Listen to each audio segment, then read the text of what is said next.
I don't know who I'm more annoyed with this week. Tony Khan for booking the most boring World Championship reign in AEW history, or adolescent cuntbags that shout chicken jockey and throw more food around than an uncivilized chimp. Happy Thursday, everyone. I am the captain. He is El Jefe. We are joined by Cypher. This is episode 529 of Max Wrestling, and we are 1 week away from Mania Week.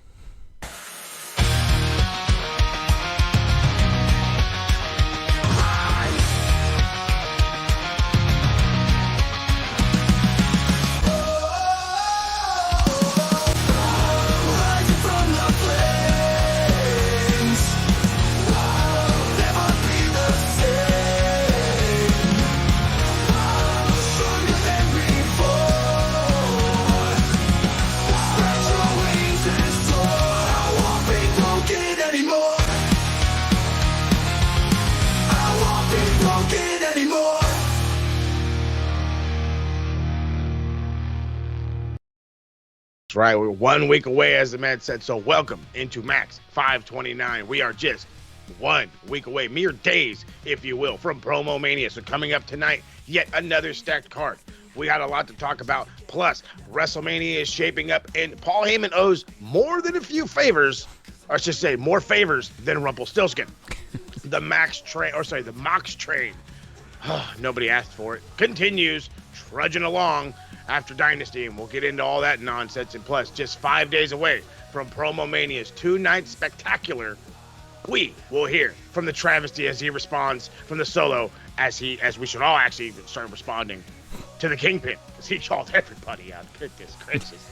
So make sure he doesn't call you out by liking and subscribing right here on Max Wrestling. Join the fam, as we like to say it. For those who prefer the old-fashioned podcast, head on over to SoundCloud, Spotify, Apple Podcasts, whatever it is you get your podcast. And for a whole bunch of links and a whole lot more, especially one right to Facebook, go ahead and head on over to maxwrestlingnet.weebly.com. It'll take you to Cypher's thing, too.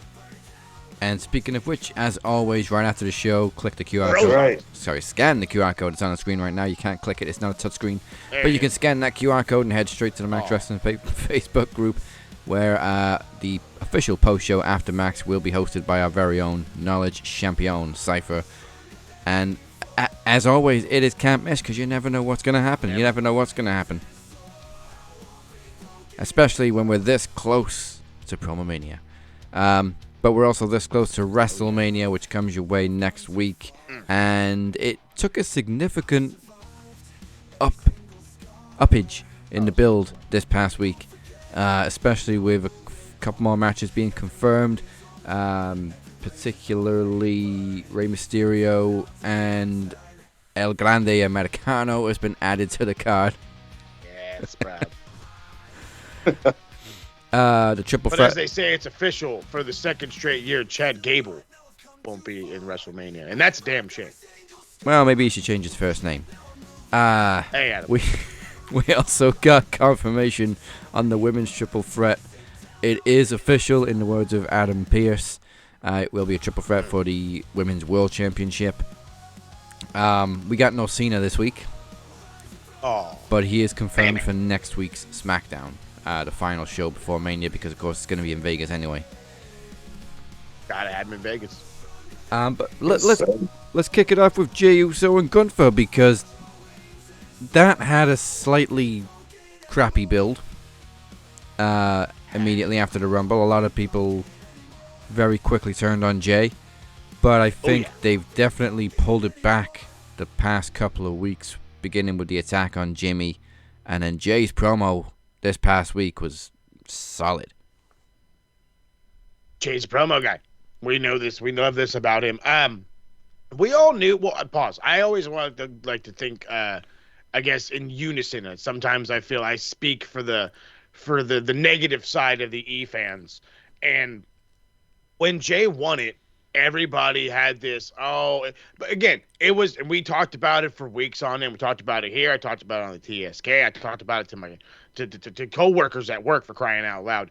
When John lost, it made you feel like, I don't know what I'm watching. It gave you the wrong type of feels. It's like, it's not as predictable as I thought. I thought I knew what I was talking. It made you for those who are, I guess, as terrible as I am, it made you contemplate your life. That's why we walked around salty for a week and a half. Okay, we didn't know what to do. John lost. I was. Am I in fucking high school or am I supposed to go to work? What's going on? Because the emotions are the same. That's exactly what it was. The emotions were the same. But thanks to, and I'm gonna say it, the smart mind that is Triple H, that is Paul Levesque, and the people behind him, not Road Dogg, who are thinking on the fly and are understanding that we need to listen to the people in this one. They are not happy with this, which is understandable. We're pushing a story that some thought was minute compared to the other story. Well, the other story is happening regardless, and it's happening in a way, in a bigger, better way. So they needed to improve this, and they're doing it with the attacks, with the blood usage, and allowing Jey to do what he does, which is talk. Main event, Jey is a talker.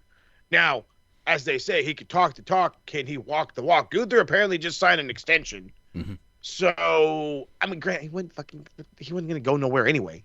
Got himself a tour But bus. I'm just saying. What is that? Oh yeah, don't forget the tour bus. Does that mean you can't? He's the world champ. You can't. I lose the belt. You give me a tour bus, or I keep the belt, so I have to have the tour bus. What is it? I don't know. We don't know. I mean, I think Gunther's is very much aware that they can put the title on whoever they want, so it doesn't really matter. But if you get a tour bus, that's your tour bus. It's your tour bus. I mean, it's yours. It's in your name. Corey and I were talking just before the show about this segment and how Gunther looked unnerved, almost scared by Jey's promo. You could just see that switch flip in Jey this week, and I've never really seen Gunther look that uncomfortable before. Never. It's hard to make that big man feel a type of way.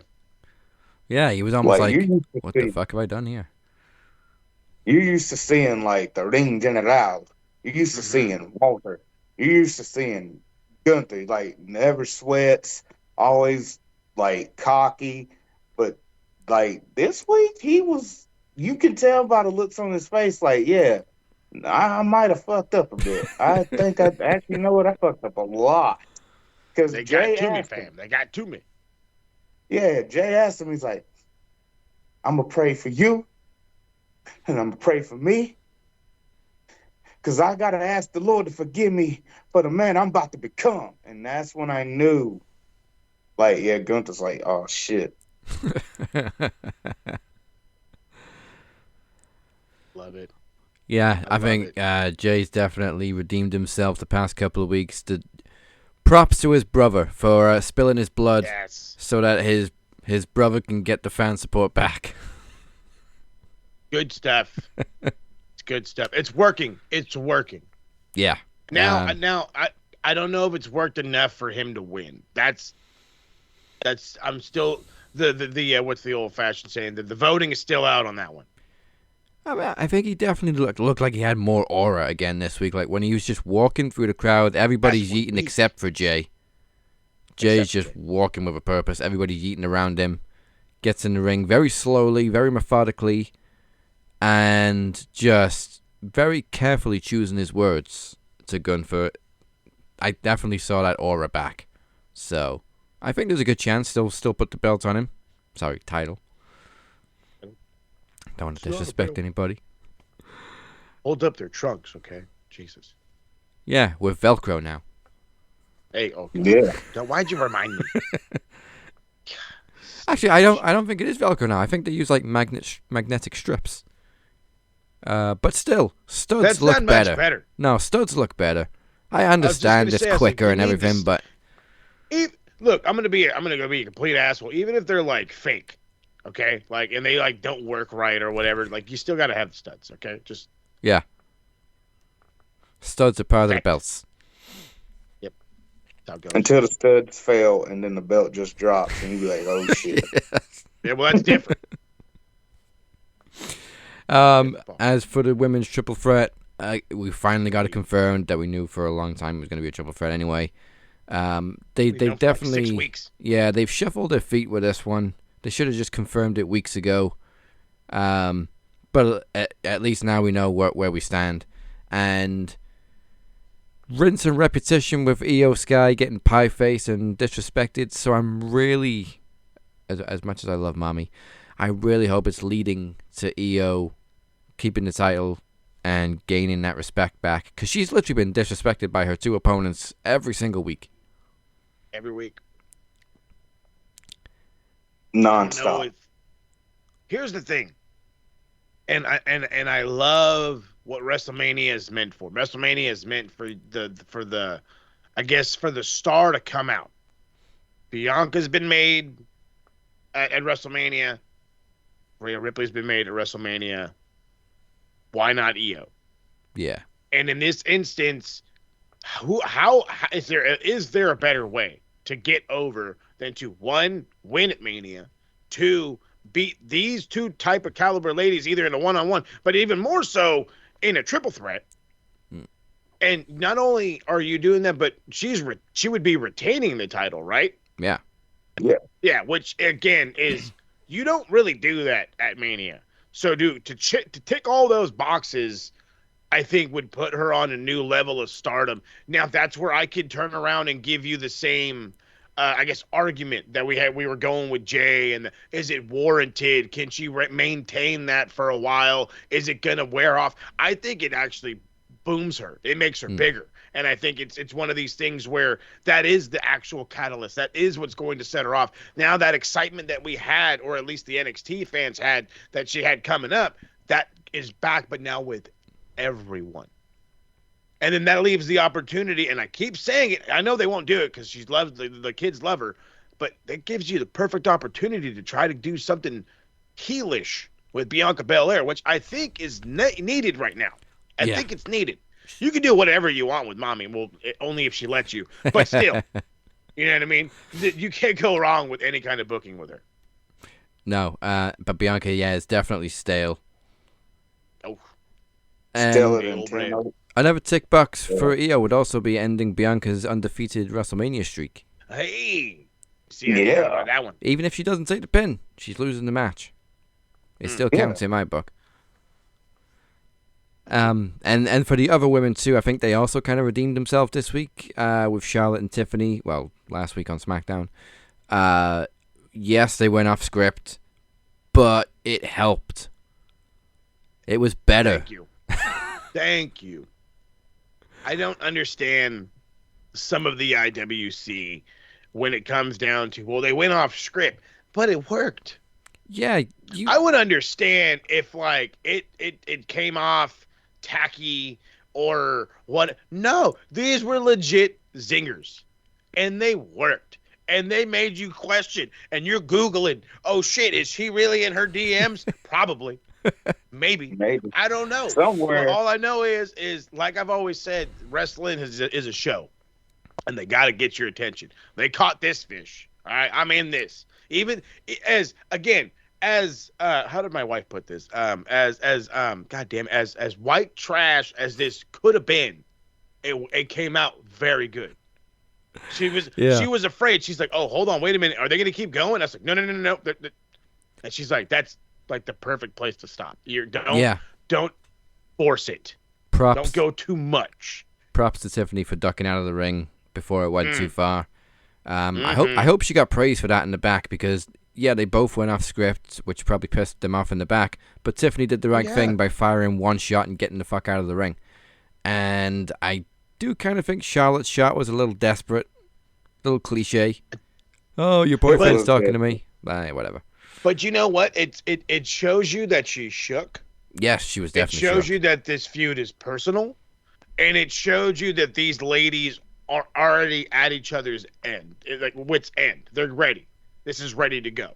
Yeah. Which, again, considering the fucking amount of deafening boos we got when Charlotte just showed her face, this is warranted and welcomed. I need this to be a positive match. Yes, I don't want her to win. I don't ever want Charlotte to win at Mania. Never again, please. That's okay. Never for the rest of her career, and that'd be all right with me. Probably not just me, but the rest of us. But you have to kind of keep the attention on it, and this is the perfect way to do that. Now Tiffany can win, look like the better woman, And then at the same time, for those who have to carry this storyline to heart forever, she looks like the better woman because she stood up to the bully. Yeah. Exactly. Finally, because it's looked bad for Tiffany the past few weeks, but this segment was all Tiffany, and Chicago really helped by just shitting all over Charlotte. She was shook for the whole segment. Did they ever? Jesus, did they ever? For a veteran, Charlotte was completely lost in this segment. And Tiffany just balled it to her. Oh yeah, Tiffany just took the ball and ran with it. But I don't know what Charlotte really expected. Chicago's very vocal, and the fans have been very vocal throughout this feud that they're not happy with Charlotte winning the Rumble and going to Mania and challenging for another title. So I don't know what she expected. It's almost like she thought, wait, why are they turning on me? I thought I was the babyface. You've been the heel in this whole feud. Yeah. Heel the day you won, lady. I hate to break it to you. heel from the womb. Yes.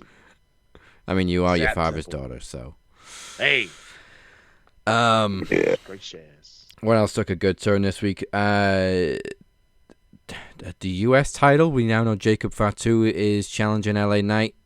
Seems like a done deal. He's finally getting some singles gold. I think so. Yeah. I really don't see why LA should keep it at this point, other than he's over. But again, we're not talking about a guy who's just over from a microphone in his hand. We're talking about a guy who's on that level, and I say it as nicely as I can. He's the shit. Okay, Jacob Fatu is the shit. This cat deserves all the belts and then some. I can't go crowning him world champion today, right now. But hey, fucking U.S. chip, you got it, bruv. You fucking got it. LA Knight, sorry. Okay, you lost to Logan. Dude, he's beating Logan Paul, but still, you know what I mean? We've used you. You're getting a lot more uses than you ever have. Remember, you were running a goddamn fucking modeling company. Yeah. So, And then for some reason, AEW saw it and thought, yeah, we'll pick that up and use it. Yeah. Like, you took, remind me, the Max and Mel models to AEW to name them something else. And the exact same gimmick. Yeah. I don't know. No. They're the AEW version of Pretty Deadly. Just worse. I was going to say, but Pretty Deadly is like ratherly entertaining, so. Yeah, I will say, though, that Last Man Standing match was one of the most entertaining I've seen in a long time. Also, the most entertained I've been by Braun in a long time. That was a great match. Hey, Braun impresses me daily. Just fucking daily. I know we always make the fun comparisons, and everybody always talks about Brock Lesnar being this freak, and I don't think y'all get it, dude. Like, Braun is he's an animal, okay? He is a fucking animal. This cat ain't human, okay? He's not. He's fast, he's strong, he's powerful. He's as strong as his uncle was in the 80s and half the size. He's as fast as fucking Rey Mysterio and twice the size. And he has like $200 breakfasts every day. The kid's he's a superstar. He's a genetic freak. And when he changes the definition of that fucking phrase. And when he's on top of his game, he is super impressive and super entertaining, and this week was definitely an example of that. He's the fucking man. Jade and Naomi is now official, but it's just a singles match, which just seems dumb. Like, I would definitely add a stipulation to this match because, wait a minute. Nothing has a stipulation. It's all just singles tag. Clean, baby, clean. It's a clean card for 2 nights, so at least this match needs a stipulation. But what, though?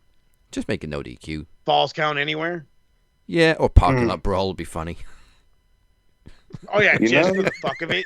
Come on. You can imagine a parking lot brawl in Vegas? Like, that'd be sick. Jay just like, are you fucking kidding me? Now that you look at it, yeah, it's a 2-night clean card, but that doesn't mean you don't get your unpredictable swerves at the end of the day that they ain't gonna like let Yeah. leak out. Yeah, well, I mean, we got 2 triple threats in a fatal 4-way, which is always no DQ anyway. So I guess we may get some violence with those. We getting some violence. Yeah. So Paul Heyman now also owes Seth Rollins a favor too because he didn't stomp his head into the mat. This guy, first off, I don't know how you rack up so many favors. Like, hey, bro, like, you gonna do me a favor? I'll do you a favor. Just fucking collecting favors like somebody's been like. To me, it's a tad ridiculous. But I mean, hey, whatever. Paul Heyman is now the fucking string in the middle of this whole thing, which is a tad weird. Makes me think like, I don't know, some fucking guy from the past. Maybe Tommy Dreamer's gonna show up and be like, he was my manager first. I don't fucking know. Steve Austin. Oh, there you go. There you Where's go. my Paulie dangerously? There you go. You give him his old cell phone back. Yeah. Oh yeah. What kind of pop you'd get? Half the kids wouldn't know what the fuck that thing was, but it would be a fucking pop and a half. Why is he holding the brick? That's not a brick, my friend. That is an old is a phone. cell phone. That's a phone. Probably still works. Where's the screen? Where's the screen? You got it's any aged games 20 on years. there? Yeah, try and get TikTok on those fuckers. No. I will say though, we've waited, or at least I have waited 11 years to see the words CM Punk with Paul Heyman. So it just feels right. Rubs you in the belly good ways. But it also makes me kind of nervous. So this triple threat is very unpredictable. That's I think that's going to be the beauty of this whole Mania. Right there. I know we've got all these other there was a time where we were all, I want to say it would happen on here where we weren't too sure that this was even going to be a decent match or whatever. We were just kind of like, oh, they're going to force it. And now it has all the swerve and anticipation of something possibly going awry. You don't know. This is one of those ones that went from being to I'm so intrigued. I personally am a little more intrigued in this one in the last couple of weeks more than I am. I'm going to be nice when I say this. Than I am Cody and John. I kind of see the writing on the wall with that one, and this one I don't know where the writing is. So I'm a tad bit more invested. What if because my brain keeps doing this. I'm trying to imagine the Raw after Mania. Who's walking out? Who's Paul Heyman walking out with? And could you imagine him and Seth?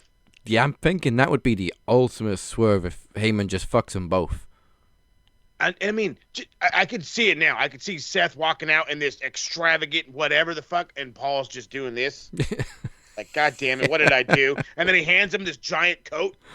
And he's like, yeah, I can see it now, and it's hilarious, and I love it, and I have to have it. Yeah. Heyman and Seth would be very, very interesting. That'd be very different. Yeah, hey, that's different is entertaining, baby. Would Paul Heyman really stab CM Punk and Roman Reigns both in the back? We don't know. See, that's the big question. Will he pull the trigger and stab them both in the back, or will he stay true to his word? Or it can go any direction at this point. We don't know what favor he's going to do for Seth, but at the same time, that's the excitement of it. It's the unpredictability of it all. Unpredictability. This whole show is actually pretty damn unpredictable. They've done a really good job putting the matches together when you really think about it.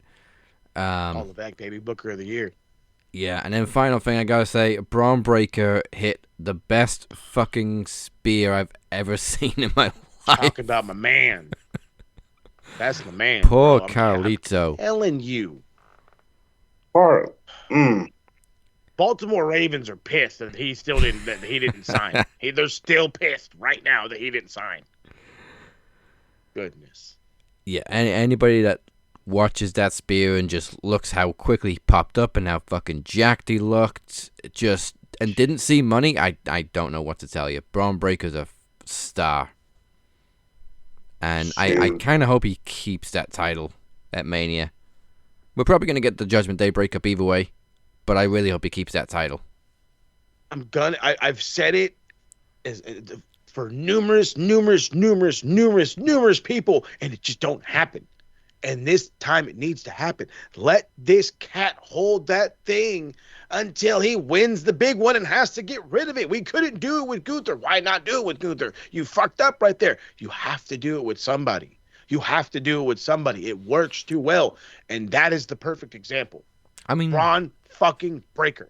Look at Stephanie Vaquer. She just, was the North American Women's Champion. She just won the NXT Women's title and then dropped the North American title. Boom, bang, bow. Yeah. They do it all the time in NXT, actually. They have double champions, then they're like, okay, I'm going to drop that one because I got the big one now. Because they understand that is the point. It is meant to be elevation. You go from this belt to the next belt. I have to remind some people that Shawn was around during the Ultimate Warrior days. Where it was hold this belt because you're the worker champion. And anytime the worker champ goes against the world champ, it's supposed to bang. Well, most of the time the world champ's going to win because it's Hulk Hogan. Not until Ultimate Warrior showed up. And then the whole dynamic changed. And again, it makes this person look like a world beater. I destroyed your mid-card to the point where nobody could beat me for this title. I then beat your top guy. Yeah. Who's going to beat me then? I don't give a shit about this mid-card because I just won the big one. So here, take this thing. I'm the shit. And it gives them an even bigger aura. It makes them something. It makes them a massive attraction. Hell, look at, and I make this shitty comparison, and God help me for doing this, and the boys are going to give me shit for it. But the idea in AEW is Mercedes Moné is supposed to be really over because she has so many titles. Right? Well, if she would eventually transition and win the big one, the idea is she's a quote-unquote world beater. You do the same fucking thing with Braun Breaker. It doesn't have to be at a Mania when he does it. Granted, I think it would be a killer moment, but I think that's the guy. That's the prototype for it. I thought the prototype was Gunther, but apparently I'm wrong. So it's got to be Braun then, right? Braun's a freak. But yeah, it also makes no sense. Like, when you drop a mid-card title, why should I then give a shit about you chasing a higher title? You couldn't even hold on to that one. That's the thing. I lost it, and now I get to go up. No, let me fucking go get this bitch while I'm champ. It makes it look better. It just does. It proves that I'm the top of the mid-card, and the mid-card can compete with the fucking main eventers. That's what that shows. But instead, there's diversity still. Mm-hmm. There's TV comics. There's mid-card wrestlers. There's world champion calibers. Right. No, blend it. Blend it like a good smoothie. I mean, hey, reunite his feud with Jey. Yeah, he got his. It's full circle, baby. See, that's where the money comes in. It's always about the full circle. Because Jey took the title from him. Hell, he'll take the world title from Jey. And he'll just drop the Intercontinental Champion, and they'll have some type of gauntlet or six-man ladder match or whatever the fuck they want to do, and then that's money. You see, this is why I love this shit right here. These minds when we come together, because think of that. You understand? Not fucking 15 minutes ago, we were talking about how Jey had to fucking regain all that momentum. Do you understand the sympathy level this cat would get after winning the world title, and then big bad, crazy, freaking nature Braun Breaker shows up and ruins your fucking party? Bastard. Dude, you feel so bad for Jey, you're buying his merch. Yeet. Well, this poor bastard could use the $5. Fuck. His brother's in hospital, and they just got his title stolen from him. See? That could happen. Bastards. Well, currently, we know which night 5 of the matches are going to be on. And then there's 6 undecided, so hopefully we'll have a bit more clarity. Cheap plug. Next week on which is on which night. So we will have our official WrestleMania predictions next week at Promo Mania, so don't miss that.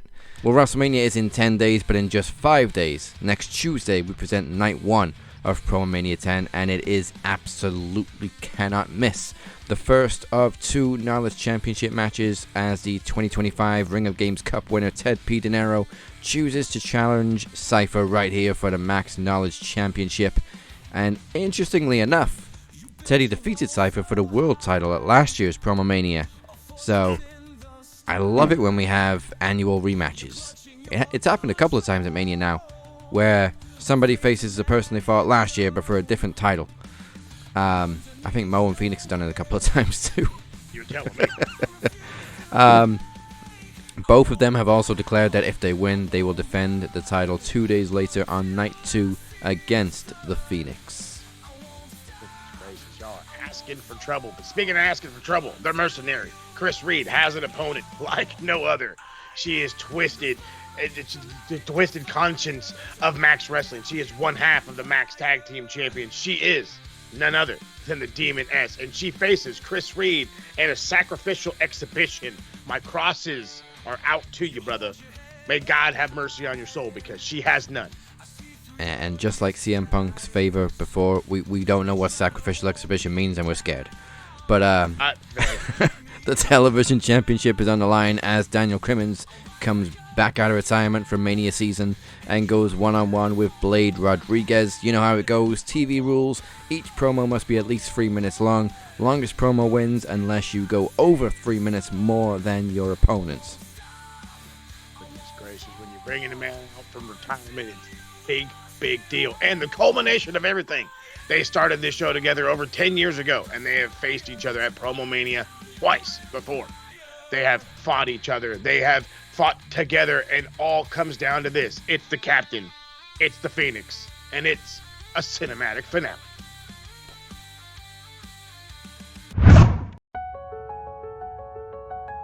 We started this together 10 years ago. We did. And then you left. Why don't we cut to the chase? What is this all about? I stabbed you in the back at Max 500 because you were a shell of who you used to be. Where's the guy that started Dragon Club? The guy that gave birth to the Shape and the Jester? I know exactly what I'm going to be doing at Promo Mania 10. I am going for blood. It's not about championships this time. It is simply about revenge.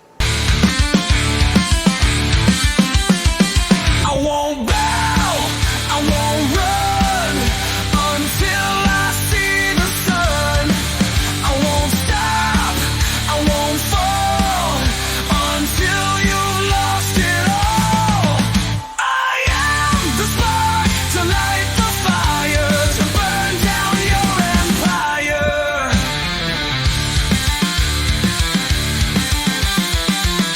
You're not ready.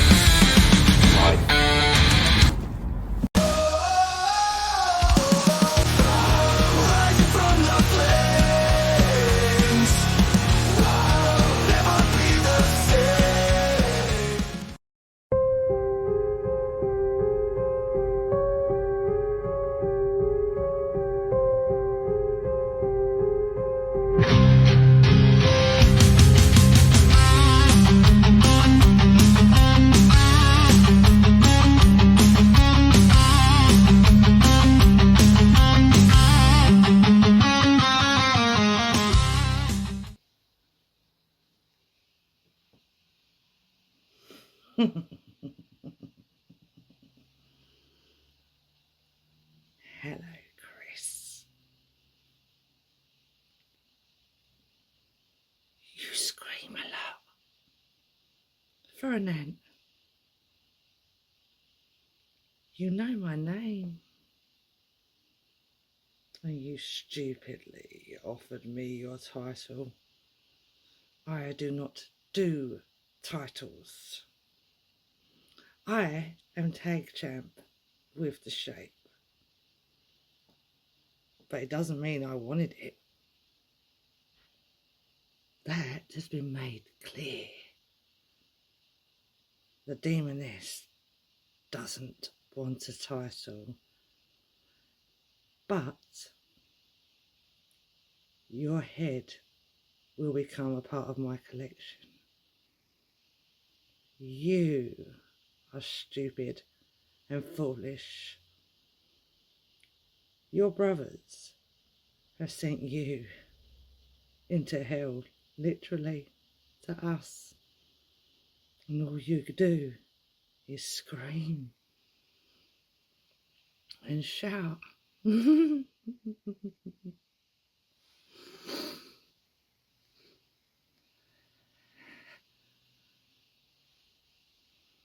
I will see you soon, but I decline your request. Everybody dies. You especially.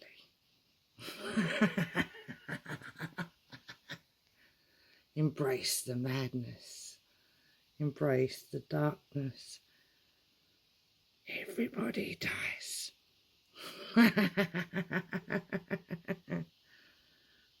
See you in hell. Tick tock.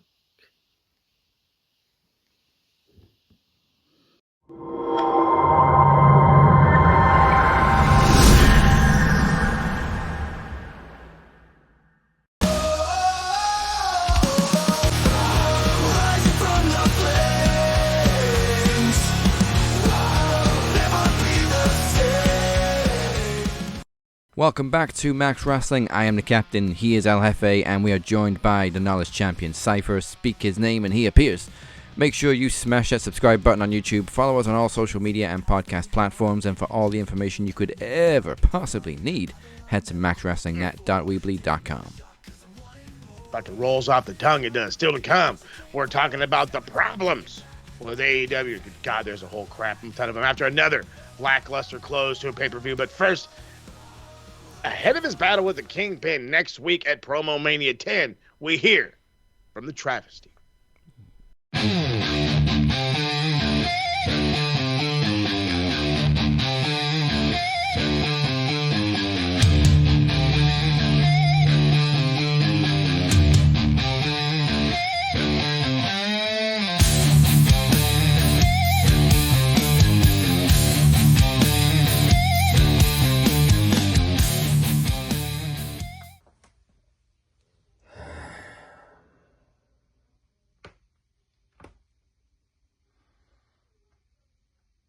At Promo Mania, Emir, it will not be no ordinary match. It's not going to be an exhibition. It's not going to be a cinematch. It's going to be no disqualification TV rules.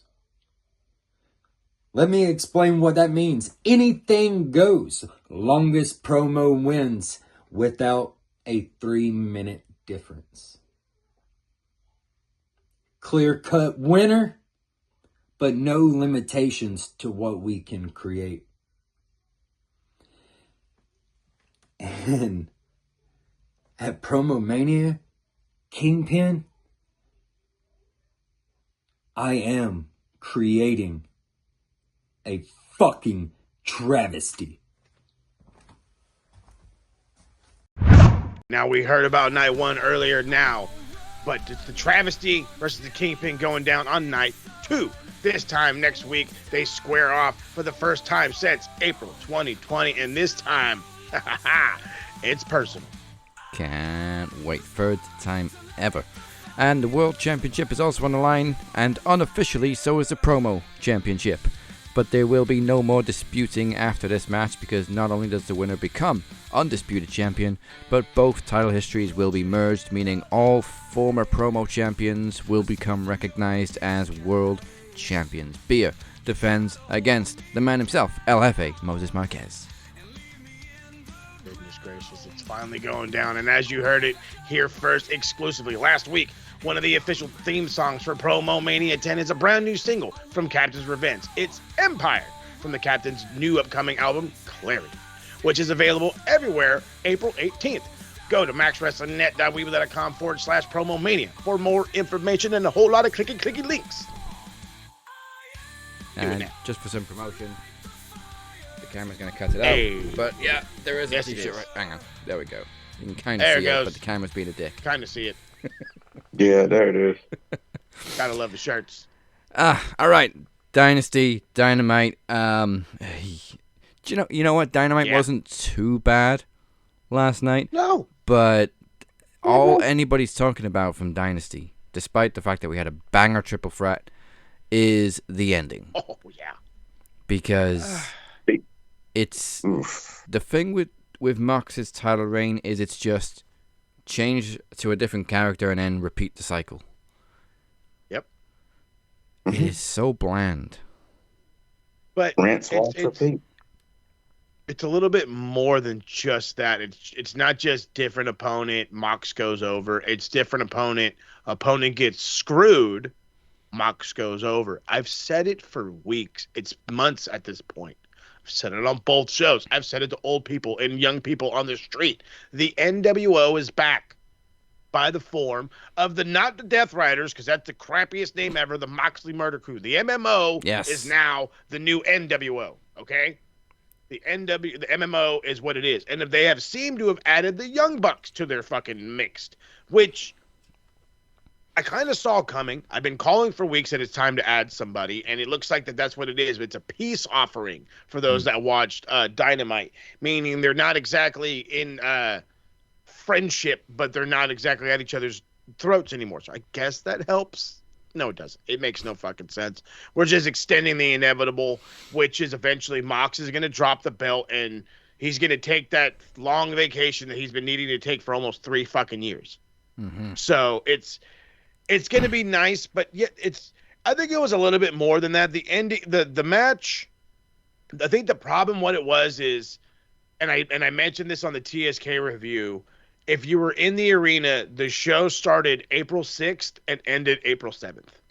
You started at, as Kyle said, 6 something, and it ended after midnight. Yeah. That's a bit excessive. That's a bit excessive, okay? And then you, and I know we're going to bring this up because everybody's bringing it up. We get to the main event, and we understand both men are violent, angry men with backgrounds in violence, for lack of better, I guess, an expansion of the words. But they chain wrestled for fucking 10 minutes. And not only did they chain wrestle, they wasn't even chain wrestling, they grappled. And you had a guy in Swerve Strickland who has probably grappled some dudes that grapple on the weekends. You know what I mean? He has some minor exposure to grappling. Mox is a fucking brown belt in Brazilian Jiu-Jitsu. It looked so bad, it wasn't even entertaining. It made it more so boring. It made it look like fucking Swerve wasn't even a high school wrestler, which I'm not meaning to dig at him like that. So for anybody who wants to clip that and send it to him that, oh, he didn't wrestle in high school, whatever, I don't give a shit. That's not what the point is. The point of the matter is they started a match in a way where only one guy was going to look good. And if you were going to do that, you might as well just brawl all over the place and have him whip your ass and gain some sympathy. But instead, you slowed everything down. So much to the point where, as anticipated as the almost 10,000 were in the arena, you slowed them all down. You slowed the people at home down. And then it dragged. So we had 5+ hours of a show, a dragging start to a main event where the guy got screwed in the end, which is the lather, rinse, repeat that these gentlemen are continuously talking about, just for us to get the same result to then, as we did with Copeland, extend this for another fucking pay-per-view. Why? I just don't understand why. And now I kind of do, actually. I kind of do. And it goes back to one man and one man only. But the problem is his fucking dance card, for lack of better terms, is full. And that's Kenny Omega.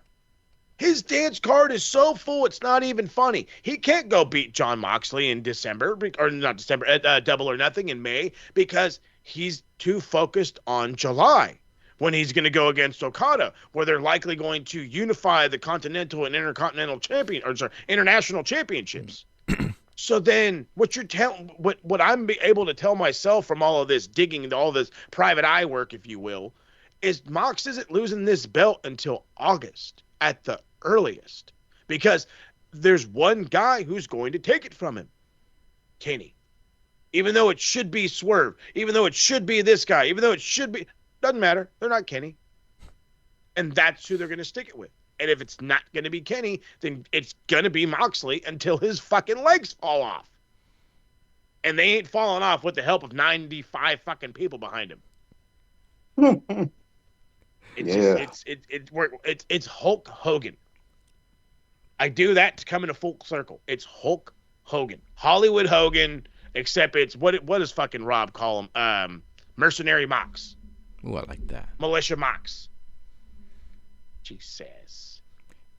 And I loved all of Mox's previous reigns, but this one is just boring the piss out of me. And that's the problem. If it's boring you and boring me to anger, what is it doing to fucking casuals? Yeah. What is it doing to other hardcores? Making them. That don't matter. Nobody cares. Let me throw. As TK says, it doesn't matter. You guys had some bangers. The Will Ospreay Kevin Knight match, for as sloppy as it was excellent. Probably one of the best openers in AEW pay-per-view history. Kenny versus Speedball versus Ricochet, outstanding. Everybody for the rest of time can do the bald spot on Ricochet, and I will always still think of Kenny and Speedball first because it was hilarious. Why? Because they said bald in unison, and that's the only reason why. If like 6 guys do it at once and they can all say bald in unison, it'll top that one. We got that. We got, and I said it, and I'm angry about it still, Julia Hart losing in a tournament match. Just so we can continuously push Mercedes Moné so she can have so many belts that she's covered up like a goddamn mummy. Mm. It makes Which may no not sense. be such a bad thing, actually. No, it may not be, but I mean, it's at the same time, it's a tad invigorating. Yeah. We have what seems to be an obvious feud for the Death Riders in the trios form that they're gonna drag it the fuck out. They're going to drag it the fuck out. Oh, yeah, we're going to have Mox go against fucking Shibata. And then guess what? Fucking Samoa Joe's going to go against fucking Mox. And then fucking Hook's going to go against Mox. And then they're going to singles. Everybody's going to have a singles. And then fucking and all in Texas. We're dragging shit. We're dragging it. The fucking trios titles are fucking kaput. They're kaput. Put them on the ops and try to do something with it. Stop holding on for dear life because stop it. Fucking Tony is being the Lord of the Rings. He's the Lord of the Rings. That's him. This is him right now. He has moments where he can talk, he can think normally, and then he's fucking engulfed by the ring, and that's just what it is. I literally cannot. For 3+ years, I defended this cat. I can't do it anymore. I can't defend his football decisions. I can't defend his wrestling decisions. I can't do it. I can't. The Schmeagle of AEW will forever be Tony Khan. Thank you. What a fucking analogy. Yeah, that was great. What an analogy. We're booking matches for our friends. You don't have any friends. See? It works so well. Somebody needs to fucking AI that thing one time. I think I said to Beer the other day, actually, I really think one of AEW's biggest problems right now is that they have a pay-per-view almost every month. There was so much better pace control when they had 5 pay-per-views a year. Now it's just month to month to month to month to month, title match to title match, and it's just too much. And you know what? You could do 6. You could do one every 2 months. Yeah. You know, you could do, if you really want to be like 8 or 9, you could do one every 6 weeks, I guess. But in all reality, you're 100%. You're forcing pay-per-views down our throat, forcing matches. But on top of that, it's not like the big ones are the 4 or 5 hours. And the little ones are the couple, 2-3 hours. No, every single one of these, the importance doesn't matter. They're 4.5 hours. No matter what. No matter what. And it's, brother, unless every single one of your pay-per-views is going to be on a Saturday, that is an issue, okay? And I hate, and we've shat on this motherfucker a bunch of times, but in this one instance, I agree with him. When JD from New York has to remind you that this is on a Sunday, and people are leaving the arena on Monday, and some of those people got to go to work the next day, what are you doing? Like, honestly, what are you doing? Some of the matches could have easily been saved for a Dynamite. I mean, we didn't have to have the Owen Hart matches on this show, did we? Did we really? No. No, we didn't. It's a good little added thing if we could fit them in. But if we're just to do it to overload the card just because, there's a problem, brother. There's a problem. And I think we have all at this point agreed that it's the head of the ship. Now, what I'm learning is there have been random people backstage. Apparently, B-Dry is full on a part of booking now, but is, from what I can tell, it's him and TK, which means Brian gives an idea, TK warps it. So that don't fucking help. I'm hearing there's people in the back like fucking Scotty Riggs. And I keep calling this company WCW at this point. Why are you bringing one half of the American males in here to fucking talk to these people? Scotty Riggs wasn't that good. Scotty Riggs was in a company ran by a fucking moron. I'm starting to see a picture here. Very clear.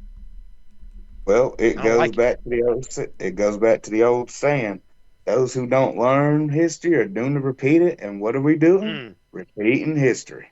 Granted, they have surpassed the life expenditure of, I should say, expectancy or whatever of WCW. But let's also keep it real. Wrestling is not even fucking a quarter as hot as it used to be. Okay? Because if it was, that probably wouldn't have been a thing.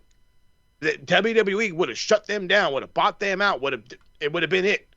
We would see Kenny Omega versus Roman Reigns at fucking WrestleMania this year. But we're not. Because wrestling's not that hot anymore.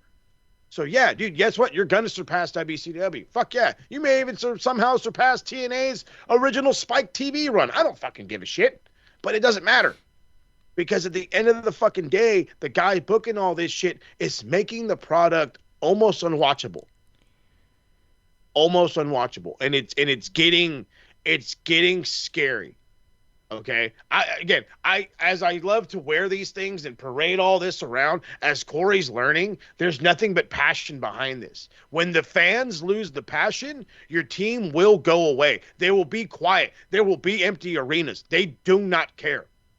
That's how they show. If I show up, I care. I don't show up, I ain't caring. Guess what? There may not be people in AEW to show up for much longer the way this keeps going. That fan base may dwindle to a point where it is strictly because I like it, and which is minute, which means it might just live on Prime. Where was Dynamite last night? Oh God, I don't know, but apparently there was less than 1,000 people in the arena. Yeah, the setup looked terrible. The stage it looked like they were massive. in a high school. The ramp looked like 20 feet wide. Yeah. The setup was weird looking. It looked like a venue you might get married in. Yeah. But just so happened to fit, like 1,000 people. You might have a business meeting there. Hey guys, welcome back to the fucking school year. The fucking whole school district shows up there and they all fit in there with room to spare. So why not AEW? Fucking Christ. Just I think it was like 700 to 800 people showed up. Just under book $1,000. smaller venues. How much smaller can you get, dude? Honestly.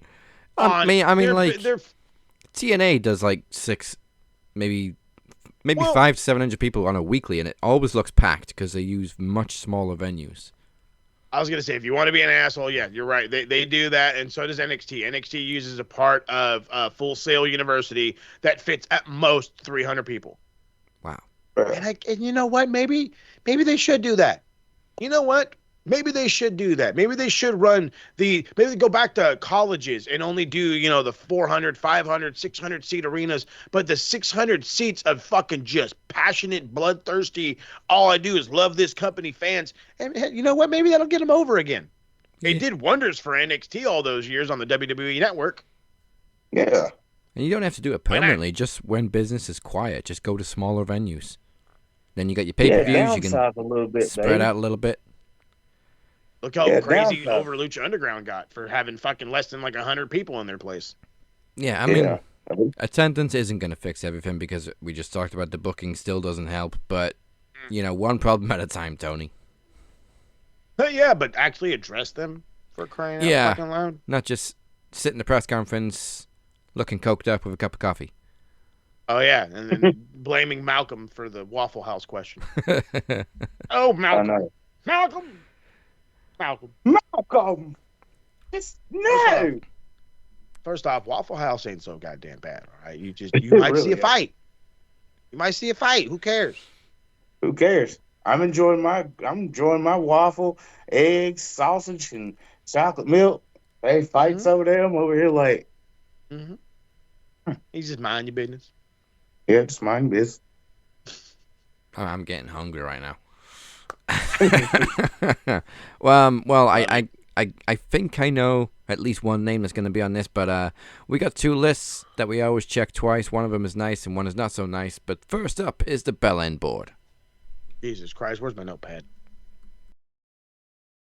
A bellend, you're a bellend, mate. Look, bellend 1, bellend 2, big veiny bellend over here. Alphabetize. All right. Holy shit on a bag of crap.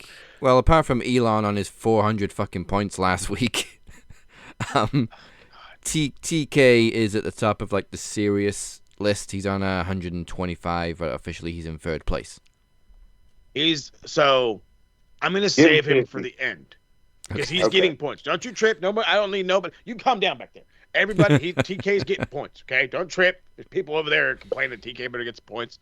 I have to give points to RVD.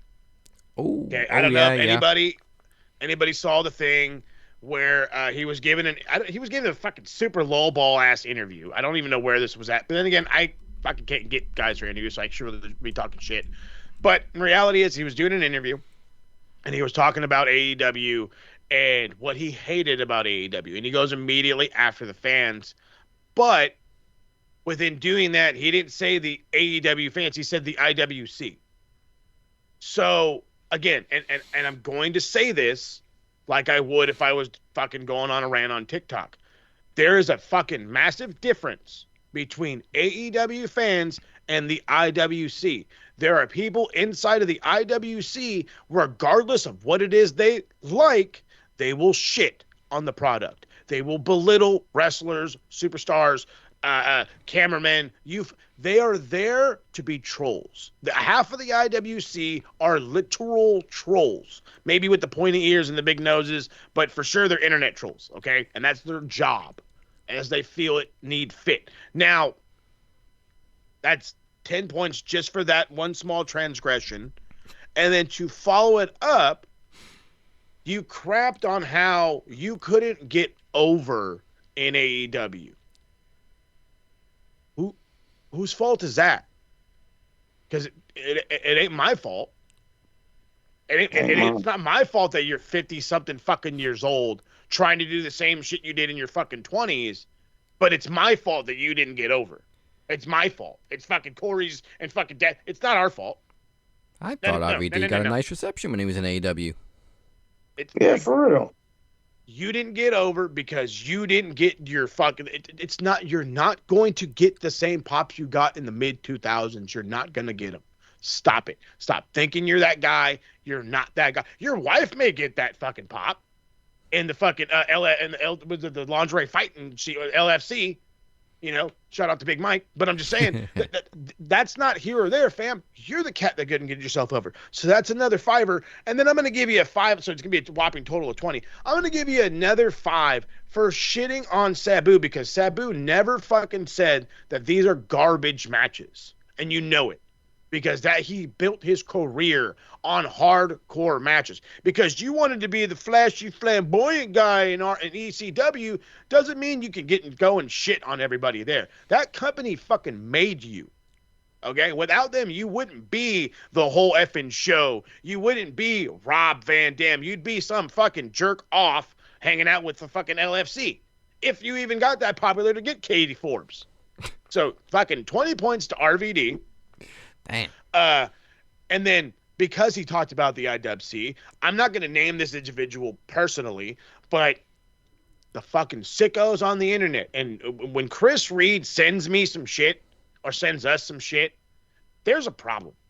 Mm-hmm. And as you can tell from my rant here and my rant on the TSK, I'm not happy with Tony Khan's booking. Now, by no means do I need to then go out of my way to track him down to cause harm to him, because it doesn't fucking matter that much. And to go on social media with a dude carrying a rifle saying, Tony Khan, there is no safe place for you, that's fucked. That is sheerly and incriminatingly fucked. How you could be that big of a sadist over an entertainment product. Over an entertainment, something you can turn off. Something you can refuse to watch. Something that you do not have to take part in. You have felt the need to go that far. That is sickening. Absolutely sickening. 30 points to the IWC. Just, and again, I must decipher. There are always company fans, and then there's the IWC. Do not push them together. And then lastly, yes, Tony Khan. Do me 2 favors. 2 favors, if I can ask for just 2 favors in this world from you, Tony Khan, since fucking Paul Heyman's giving them out left and right. Hopefully you can give me these 2. 1, let Spurs sign Anthony Robinson for $1. And 2, give all booking decisions to Bryan Danielson and do not bother him again. Yeah, leave do him alone. those 2 things for me, brother, and you are the best businessman there's ever to business in the man's. Do those things and we'll remove 50 points. That's For real. and that's saying something. So speaking of the 50, I'm giving him 30 for all the transgressions this weekend, for the 5+ hour long show, for the bullshit MMO being the NWO, to overly pushing somebody that nobody's cared about for 5 years, but because you feel she's the greatest thing since toasted sliced bread, I guess. So 30 to TK, like, God have mercy on your soul. And we said we weren't going to name names, but I know who you were talking about. So I've given the 30 points individually, and I've just called him the Duck. The Duck, I love that. The Duck. That's part of his name, but we're not saying That's the full name outstanding. because fuck it.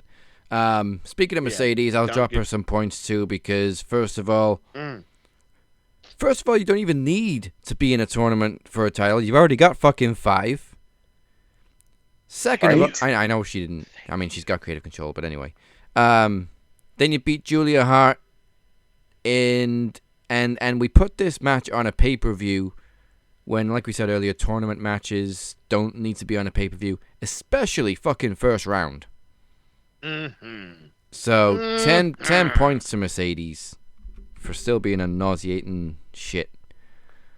I told you. She is the Thanos of AEW, out here collecting belts like fucking Infinity Stones.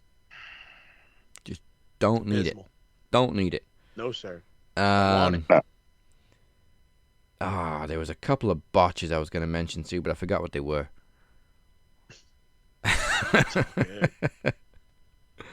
They were really funny ones too. But I do know which points I want to dish out on the Bruv board, so we'll go to Corey first. Any points for the Bell End board? Not that I can think of. I think we pretty much covered all the bases on the Bellin board today. Right. TK, yeah. Fans have been weird this year, and it's only April, so we've got individual slots on the Bell End board for the Duck, the IWC, creepy fans, and the OnlyFans girl who was trying to touch up Cody and Punk. Yes. Fans, chill the fuck out. Jeez. Chill the fuck out. Dude, relax, bro. Wow. All right, let's go to the other board. It is time to put some points on the Bruv board. Bruv.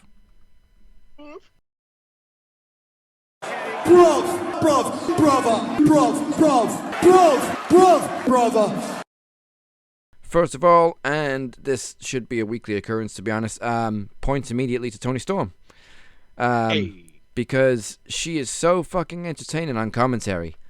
And one line just killed me this week, where she sat at commentary next to Shivani. Thunder Rosa comes over, gives her a hug, and says something. And Toni Storm says, "I have no idea what she just said. I didn't catch any of that." And Shivani says, "She said she loves you, but she wants the women's title." And Toni just said, "Oh, well, that's not possible." It's not possible. She's the best. She really is the best. I mean, hell, I didn't talk about her and Megan Bayne, but her and Megan Bayne was super fucking good. And for those complaining that Megan Bayne got de-elevated or the build-up for nothing, Toni had to outsmart her. It was every bit. You know what? How many points did you give Toni? Give her another 10. She's already on 80. I was like, give it another 10. Why? Because that was the best Rocky versus Thunder Lips I've ever seen. Fuck the movie. That was better. That's what it was. If for those that don't know it, that's what it was. It wasn't Rocky versus Clubber Lang. No. It was Rocky versus Thunder Lips. Stronger, powerful, more agile. You know it. But Rocky was smarter. Rocky took the gloves off. That's how he beat down Thunder Lips, and they ended up stopping it. But in this instance, Toni used her big brain to pick up a win with a small package. Yes. Love it. That's the name of the game. Attaboy. I am gonna dish out 20 points to Rhea Ripley, because, like, Goodness gracious, she was on something this week, and 10 points to her stylist too, because hey, she killed it this week. Killing me. Lord. That's just the red-blooded male in me dishing out points to Rhea Ripley this week. But anyway, I'm about to say. Happens to the best of us. And again, 10 points to EO2 for not taking any shit. And actually, you know what? I'm gonna give 10 to Bianca, because all three women in that segment looked smoking this week. Great overall segment. Yeah.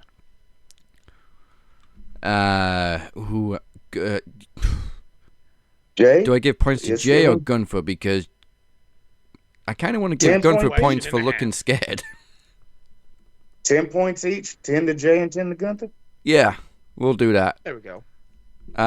Jey cut a great promo. I think you've earned fans back this week. And Gunther for just really acting his ass off. He looked terrified at Jey, who's half his size. Yeah, God, I love this sport. Build up is excellent. Who am I giving? Got to get points to Kenny. Kenny for going 30-plus minutes against two incredibly athletic guys, building himself back, putting on weight, looking like the guy never had 2 feet of fucking intestine removed from him. He's just back. Kenny is back, and I cannot wait for him and Okada. So 10 to Kenny, and 10 to Will.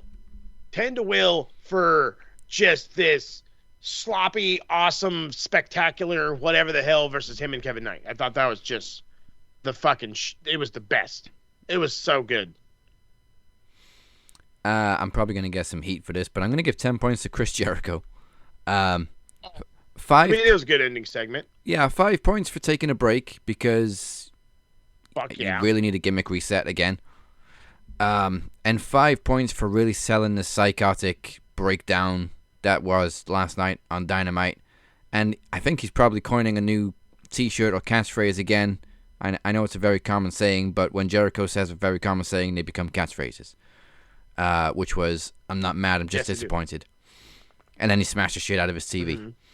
So, 10 points to Jericho. That TV was destroyed. Yeah, you ain't taking that one back to Best Buy.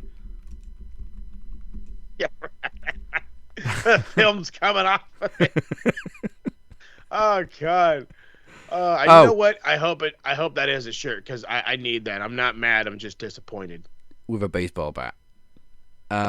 Please. And obviously a very, very sad, very real segment on SmackDown, so I'm going to give 50 points to Kevin Owens and hope we see him back in the ring sooner rather than later, because that fucking neck surgery sucks at the best of times, but 2 weeks before WrestleMania, that's just a kick in the balls. It was a kick in the balls because we know what that show means to him, and it knows what it means to us to have him there. But then at the same time, I think there's that kind of scary reality of we've heard this before over neck injuries.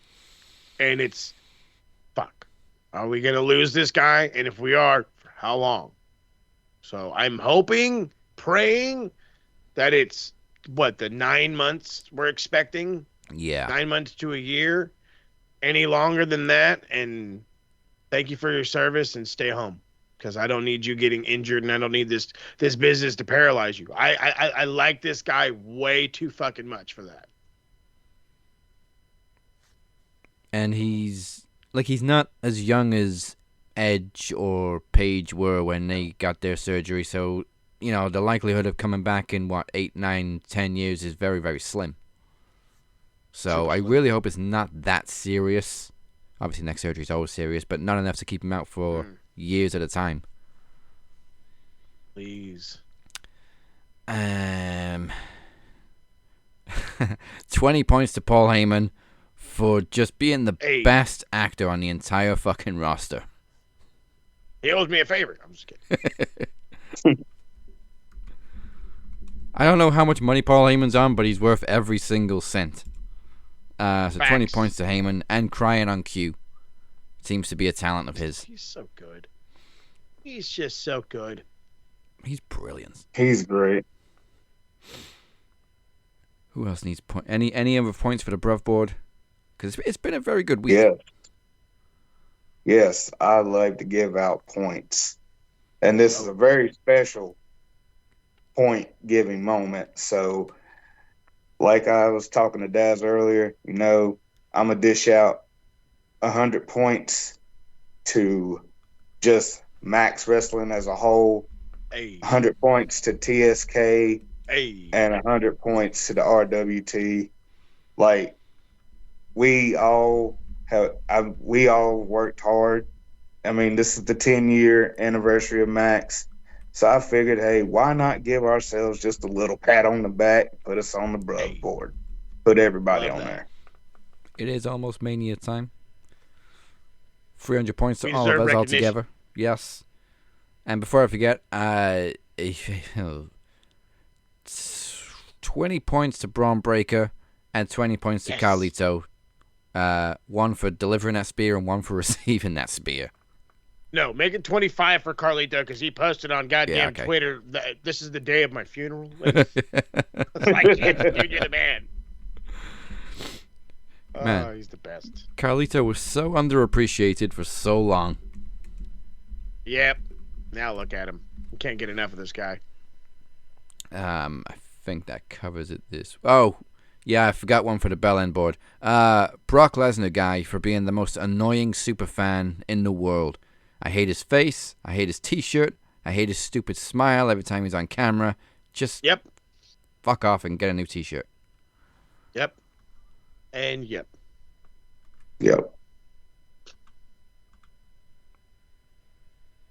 Ay. These wrestling fans are crazy. I know, right? And on that note too, I'm also going to give 10 points to Chris Van Vliet for having to sit next to him. Hey, you poor bastard. We like Chris Van Vliet, but poor guy had to sit next to this joker. I don't even know if maybe they're friends. I don't know, but if they are, then you get another 20 points. I hope not. And if not, and if you are, then fuck it.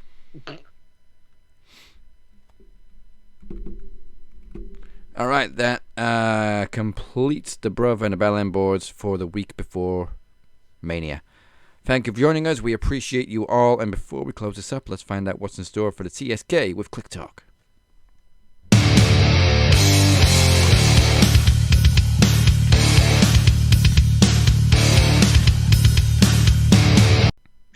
All right, so the TSK has actually been hot and heavy this week. They dropped not one but two episodes yesterday.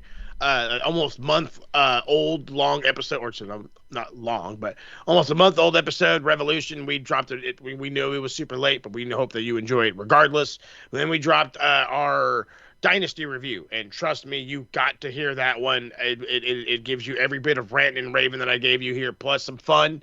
The boys do not hold back, and it is definitely time for them to figure out, and I should say us to figure out, just how in the holy fuck we can save this company from going away. And maybe, just maybe, bring it back to whatever promised land it was headed.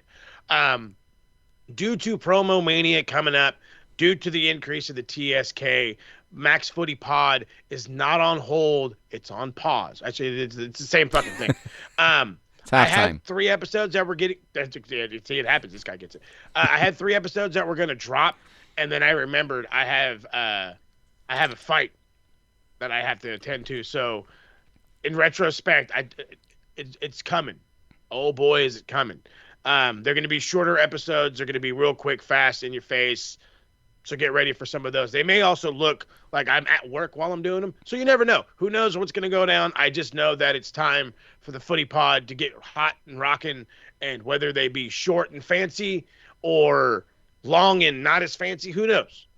But episodes are coming your way. Just give me some time. Maybe after Promo Mania, we'll ramp it back up. But, of course, the only way to understand and to know what's all going down with the boys and everybody else is to follow us all on the socials, to follow us on the evil Twitter machine, Max Wrestling UK, Captain 512 SMR Podnet, and of course, Max Footy Pod. Check out maxwrestlingnet.weebly.com to hit all the links there. Hit the subscribe button, follow button right here. YouTube, start here. Go on over to Facebook, hit Twitter, hit Instagram, hit TikTok because we're still on there as well, especially since it's continuously being extended and not going away anytime soon in the States. So, you got to follow us on the TikTok. Yes, and we've already done the boards, but shout out for Teams because this is the second week we've used you, and you seem to be working much better than Skype. So that is it for the Go Home Show. We will see you next week for Promo Mania 10. Do not miss it. It is on Tuesday for night 1, followed by Thursday for night 2, and both nights are stacked with title matches and trivia and predictions, and we can't wait for Promo Mania 10 to be the biggest Promo Mania of all time. Thank you again to Cypher for joining us. Goodbye, and good night. Bye. Watch them corners, beer. Watch them corners. I got a Phoenix's wings to clip. Hey.